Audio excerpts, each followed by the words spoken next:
Hi, I'm Ajanta from Inner Sight Counseling. Today I'm going to talk about dating woes, breakups and heartache. Couples break up for a variety of reasons. There is no one reason, but I think one of the main reasons is somewhere feeling a lack of connection. You hear a lot of couples, youngsters saying that I don't feel connected anymore, I can't relate to the person anymore. I think somewhere just not being able to talk openly about expectations from relationships is one of the main reasons.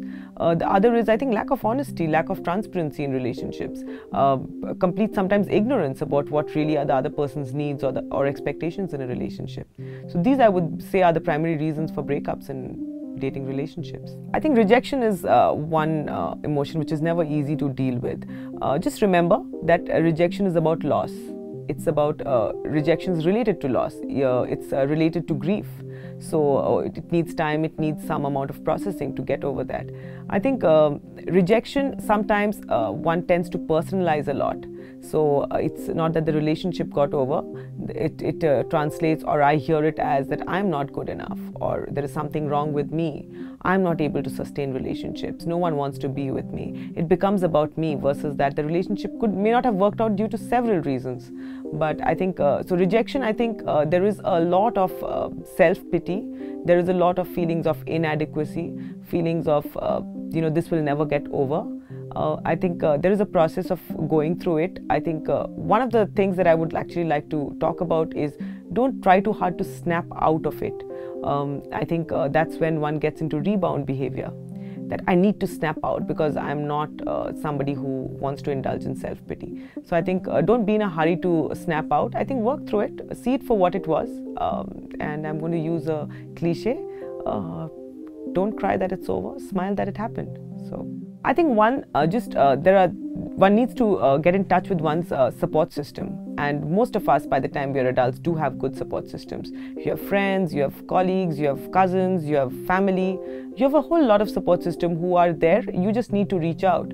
I think trying to work through it by yourself, I don't think is a great idea. You can get into, continuous thoughts of why it didn't work out and what was wrong with me.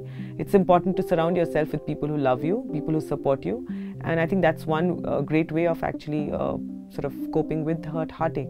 I think rebound sort of denotes impulsive behavior, and not all impulsive behavior is unhealthy. I wouldn't say it's unhealthy. I would say that it's sometimes not thought through, so it can be hurtful. If you are doing something and you're very sure why you're doing it, go ahead.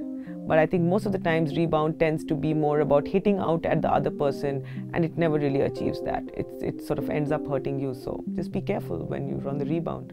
I think someone breaking up with one's partner is usually riddled with some amount of guilt.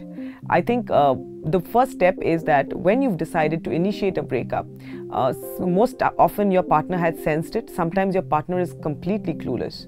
I think just have an honest conversation. I think just think about why you'd like to break up, and as honestly as possible. If it is you who's initiating the breakup, I think try and be a little sensitive. I think that will also help you with dealing with much lesser guilt when you've actually broken up, because there will be some amount of guilt. I think yes, but just tell yourself, do some self-talk where that you're breaking up because it's not working out for you, and that's the honest truth. I think it's not easy to have a conversation. I think breakup conversations are one of the most difficult.